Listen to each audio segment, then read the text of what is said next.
நம்ம வீட்லயே ரெடி பண்ண சத்து மாவு வச்சு இன்னைக்கு சத்தான கஞ்சி காய்ச்ச போகிறோம். வாங்க எப்படின்னு பார்க்கலாம்.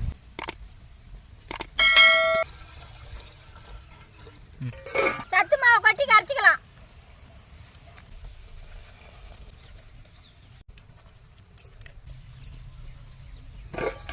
தண்ணி குறைச்சிக்கிச்சு, கரைச்சி சத்து மாவு ஊற்றிக்கலாம்.